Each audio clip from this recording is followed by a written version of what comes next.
Bom dia, moçada! Tudo bem com vocês? Aqui quem vos fala é o professor Eugênio Bastos, canal Geogênio, a serviço dos alunos que gostam de estudar e passar em concursos. Moçada, vamos fortalecer o canal, dê aquele like, se inscrevam no canal, compartilhe o vídeo e ajude o professor Eugênio Bastos a democratizar o ensino da geografia. Moçada, no nosso encontro de hoje eu irei falar sobre o ciclone extratropical que atingiu o sul do Brasil nessa última semana, atingindo a sua maior magnitude nos dias 15 e 16 de junho. Essa aula está sendo gravada no dia 18 de junho, domingo. Espero que vocês gostem do nosso encontro e, havendo qualquer dúvida, deixe a sua pergunta na parte dos comentários que eu terei o máximo prazer de respondê-la. Então, moçada, essa semana que passou, tivemos alguns fatos de grande relevância envolvendo a geografia física, como, por exemplo, o ciclone extratropical que se formou no sul do Brasil durante essa semana que passou, e também a ocorrência de um terremoto lá em São Paulo. Inclusive, depois dessa aula, ainda no dia de hoje, irei gravar uma aula sobre o terremoto ocorrido em São Paulo.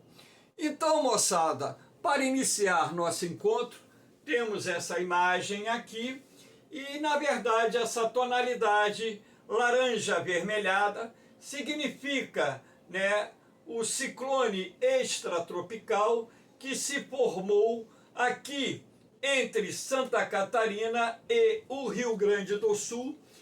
Lembrando que já durante o início da semana passada, nós tivemos uma previsão de que haveria a formação de um ciclone extratropical no sul do Brasil. E, inicialmente, se previa que esse ciclone iria se formar no litoral sul de São Paulo e dali iria se deslocar em direção ao litoral de Santa Catarina e o litoral norte do Rio Grande do Sul, como de fato acabou acontecendo. Então, que fique bem claro na cabeça de vocês que ciclones extratropicais são muito comuns e normalmente se encontram na retaguarda de uma frente fria.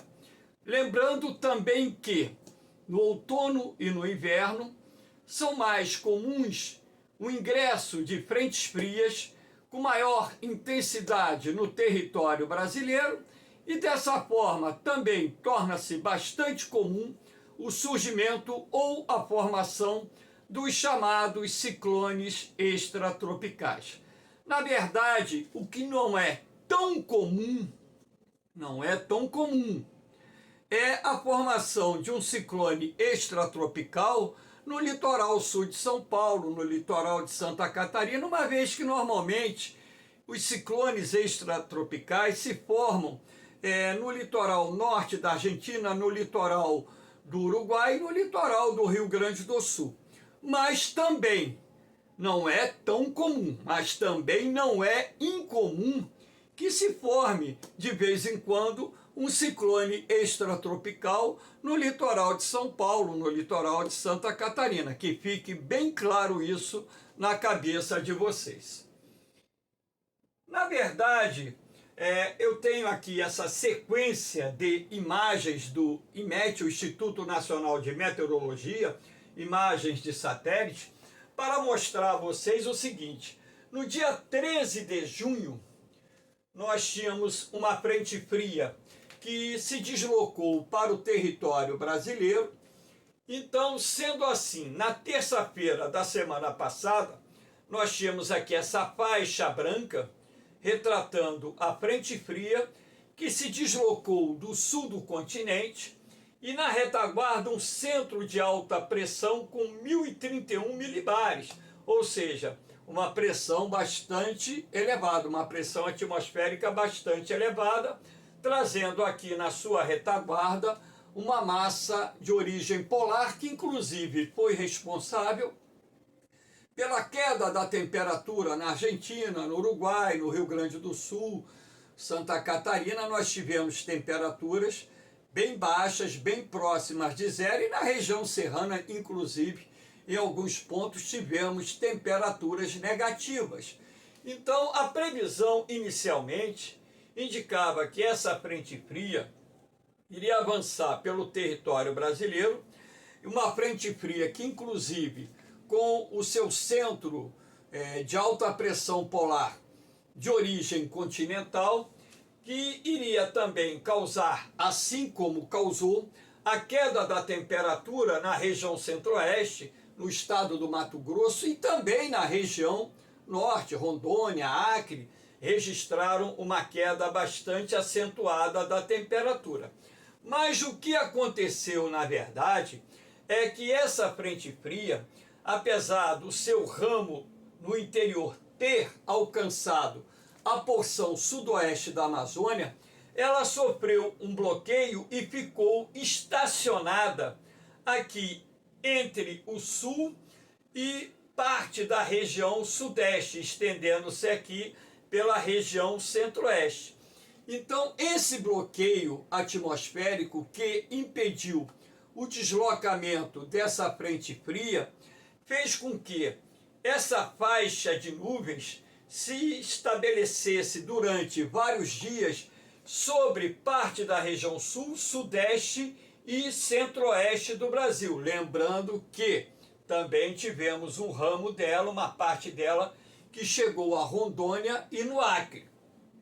Esse ar quente e úmido procedente da Amazônia, olha o corredor aqui, representado pela seta vermelha, e esse ar frio de origem polar acabaram por criar as condições atmosféricas ideais para a formação de um ciclone extratropical. Repare que nessa outra imagem, que é do dia 14 de junho, quarta-feira da semana passada, você já percebe a queda da pressão atmosférica e aqui já começa a se desenhar o processo de formação do ciclone extratropical, que ainda, que fique bem claro, não estava formado. Apenas as condições atmosféricas e os modelos meteorológicos indicavam que iria se formar um ciclone extratropical entre o litoral sul de São Paulo e o litoral norte do Rio Grande do Sul. Então, repare que a frente fria ela permanece estacionada, com o ramo dela, inclusive, sobre o Oceano Atlântico. E outro detalhe que é importante você observar, o centro de alta pressão se deslocando para o Oceano Atlântico. Então, o núcleo desse centro de alta pressão deixa o continente, deixa a Argentina e passa agora estar localizado sobre o Oceano Atlântico, na altura do litoral do Uruguai. Aqui nesta outra imagem, você vai observar a imagem do dia 15, foi quando de fato esse ciclone extratropical acabou se formando. Você observa o centro de baixa pressão aqui entre o litoral do Paraná e Santa Catarina, o núcleo de baixa pressão com 1015 milibares, e aqui você tem essas setas vermelhas mostrando que o ar, ou seja, as nuvens, estavam girando no sentido horário, que é o que acontece aqui no hemisfério sul quando se forma um ciclone. No hemisfério sul, os ciclones giram no sentido horário, no hemisfério norte, no sentido anti-horário. Então você já observa que o centro de baixa pressão está sobre o Oceano Atlântico. Você vai observar que esse centro de alta pressão se afastou muito da costa, o que também contribuiu para que empurrasse a umidade do Oceano Atlântico em direção ao sul do Brasil, inclusive fazendo com que esse ciclone extratropical, a princípio, ele acabasse levando nuvens para o Rio Grande do Sul, Santa Catarina, e os centros de baixa pressão atmosférica contribuem para a formação das nuvens de crescimento vertical, que são as chamadas cúmulos nimbus. Então, com a queda da pressão, nós tivemos a ascensão do ar úmido, criando as condições atmosféricas ideais para a formação das nuvens de grande crescimento vertical, que inclusive foram responsáveis pelo enorme volume de chuvas que caiu principalmente entre o litoral sul de São Paulo e o litoral norte do Rio Grande do Sul, sendo que o litoral sul de Santa Catarina e o litoral norte do Rio Grande do Sul foram as áreas mais castigadas pelas chuvas torrenciais que se estenderam durante horas no norte do Rio Grande do Sul e também no sul de Santa Catarina. Aqui nessa outra imagem do dia 16 de junho, você já observa que o núcleo, ou seja, a célula de baixa pressão, já estava se deslocando para o oceano, razão pela qual esse ciclone extratropical começou a se afastar do continente em direção ao mar aberto, inclusive fazendo com que também essa frente fria avançasse pelo Atlântico Sul em direção ao sul do continente africano. Então, já no dia 16, começamos a ter uma melhoria nas condições de tempo, tivemos ainda chuvas não tão torrenciais como no dia 15, tivemos chuvas ainda no Rio Grande do Sul, no sul de Santa Catarina, mais na faixa litorânea, porém, com as condições atmosféricas já apresentando sinais de que o ciclone estava se afastando do continente, razão pela qual as condições de tempo iriam melhorar nas próximas horas, como melhoraram a partir do dia 17, ou seja, a partir do último sábado.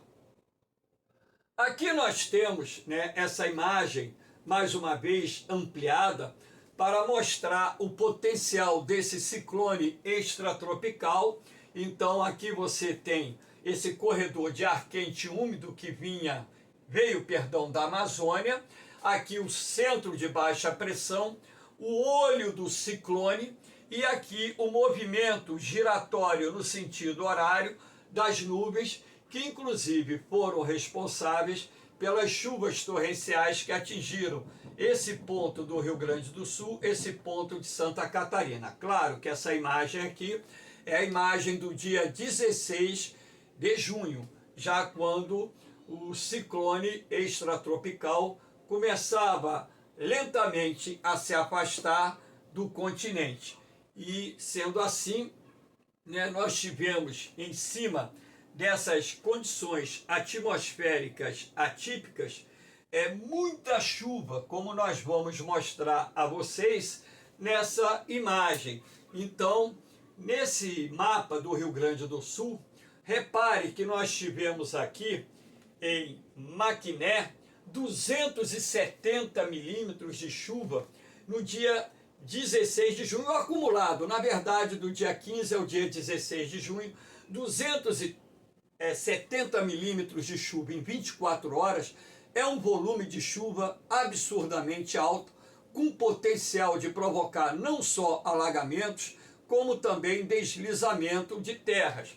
Nós tivemos aqui em Campo Bom 209 milímetros, Porto Alegre 141 milímetros, no intervalo de 24 horas. Outros tantos municípios registraram índices de chuva bastante expressivos. Agora, vocês observem bem esse mapa, que no caso do Rio Grande do Sul, os maiores volumes de chuva se concentraram aqui. Nós temos a Lagoa dos Patos, Aqui nós temos nessa região a cidade de Porto Alegre e aqui em cima nós temos as Serras Gaúchas, onde você teve o maior acumulado de chuvas registrado nesta última semana, motivado pela formação e deslocamento desse ciclone extratropical em direção ao Rio Grande do Sul. Lembrando mais uma vez que o processo se iniciou lá no litoral sul de São Paulo, litoral do Paraná, e foi se deslocando em direção a Santa Catarina e Rio Grande do Sul, onde atingiu maior magnitude, causando um tempo severo, não só com chuvas torrenciais, mas também com rajadas de vento que em alguns pontos chegaram a mais de 100 km por hora, derrubando árvores, derrubando fiação, postes, postes de energia, enfim. Então, vamos lá. Aqui nós temos algumas imagens para mostrar, né? Infelizmente, o que esse ciclone extratropical gerou, né? Ruas alagadas, então pessoas que perderam suas casas. Eu vi várias imagens de casas destruídas, destelhadas, enfim. É um prejuízo enorme e, logicamente, que em cima desses prejuízos, dessas consequências desse ciclone extratropical, o governo federal, os governos estaduais, os governos municipais estão se mobilizando para atender as vítimas desse ciclone. Até ontem haviam sido encontrados 11 corpos, porém com 15 pessoas desaparecidas no Rio Grande do Sul. Então, se nós levarmos em consideração a possibilidade real dessas pessoas desaparecidas estarem mortas, teríamos só no Rio Grande do Sul 26 vítimas fatais desse ciclone extratropical, que infelizmente acabou causando não só danos materiais, prejuízos econômicos, assim como aquilo que é mais terrível, a perda de vidas humanas. Professor, esses ciclones são comuns? Como eu disse, são. Na verdade, ciclone é o nome que se dá a uma célula de baixa pressão que cria as condições ideais para a formação de tempestades. Existem 3 tipos de ciclone. O mais comum, que atinge o território brasileiro, é esse aqui, o ciclone extratropical, aquele que se forma na retaguarda de uma frente fria. Então você tem aqui essa imagem mostrando, né, o B de baixa pressão, o ar frio polar e o ar quente, que cria as condições atmosféricas ideais para que o movimento giratório das nuvens na célula ou no entorno da célula de baixa pressão gere a formação de nuvens de grande crescimento vertical, as chamadas cúmulos nimbus, que são aquelas responsáveis por chuvas mais fortes, mais demoradas, com potencial de inundação e destruição. Então, aqui nesse mapinha, você percebe que o desenho está posicionado aqui mais no litoral da Argentina, porque é nessa faixa do litoral argentino e do Uruguai que é mais comum que se forme os ciclones extratropicais, até mesmo porque as frentes frias deslocadas pela massa polar atlântica, elas vêm do sul do continente. Aqui nós temos o ciclone subtropical, né, quando você tem a célula de baixa pressão, o ar e a água quente. Então, na verdade, o ciclone subtropical não está diretamente associado à passagem de uma frente fria, ou se encontra na retaguarda de uma frente fria. Ele é chamado de subtropical porque se forma abaixo do Trópico de Capricórnio. Então, quando você tem uma queda da pressão atmosférica em condições em que o ar e a água do mar estão bem aquecidos, você terá a formação do ciclone subtropical, que também terá um potencial para provocar chuvas torrenciais, alagamentos, rajadas de vento muito fortes. E assim como também nos ciclones extratropicais, os ciclones subtropicais eles acabam se afastando do continente para a nossa sorte, né? Porque aqui no Atlântico Sul, na costa da América do Sul, os ciclones normalmente vão para o mar aberto, eles não vão do oceano para o continente, com raras exceções, como aconteceu no início do processo de formação desse último ciclone que atingiu o sul do Brasil nessa semana que passou. E nós temos o ciclone tropical, que é mais raro ainda, né?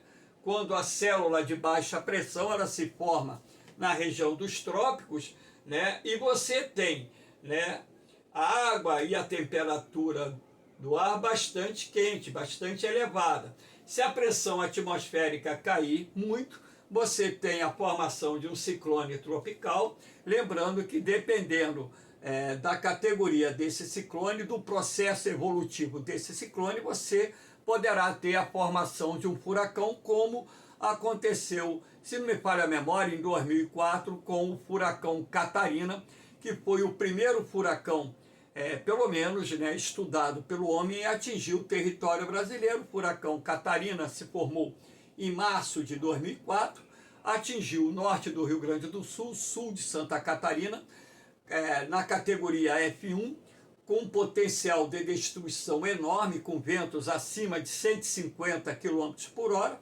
causou muito prejuízo, muita destruição, enfim. Mas os ciclones tropicais, eles são mais raros aqui no Atlântico Sul, porque normalmente as águas aqui embaixo, elas são mais frias, então as condições ideais para a formação de um ciclone tropical exigem que a pressão atmosférica caia bastante e que a temperatura da água do mar esteja, no mínimo, acima de 26 graus. Então, a transferência de energia, a transferência de vapor d'água para a atmosfera, numa área onde se forma uma célula de baixa pressão atmosférica, e essa pressão cai sistematicamente, muito rapidamente, aí você cria as condições atmosféricas ideais para a formação do ciclone tropical. Então, como eu disse, esse tipo de ciclone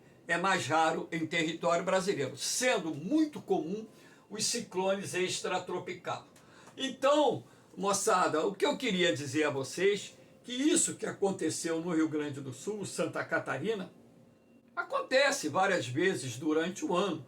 Então, não é nada anormal esse sistema atmosférico que causou chuvas torrenciais, até mesmo porque essa questão do quantitativo de chuva varia muito em função das condições atmosféricas reinantes e até mesmo da temperatura do ar e da temperatura do mar.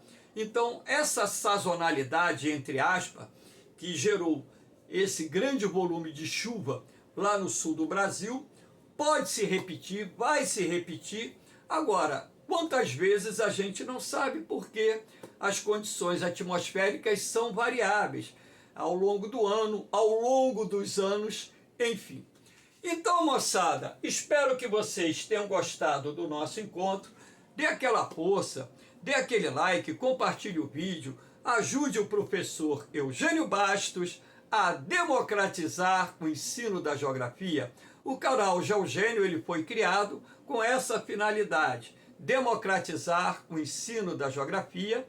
Não é um canal monetizado, mas assim que ele for monetizado, todo recurso repassado pelo YouTube para mim será transferido para instituições de caridade. Isso não é uma promessa. Assim que começar a acontecer a monetização, eu vou provar a vocês aquilo que eu estou dizendo. Eu não criei canal para ganhar dinheiro no YouTube, criei canal para ser uma ferramenta de apoio a você jovem, a você adulto que está se preparando para concurso. Há uma chance, inclusive, desse assunto cair em provas de vestibular no final do ano de 2023, início do ano de 2024. Valeu, moçada! Um beijão no coração de vocês, um forte abraço, fiquem com Deus, eu vou, mas eu volto, hein? Fui!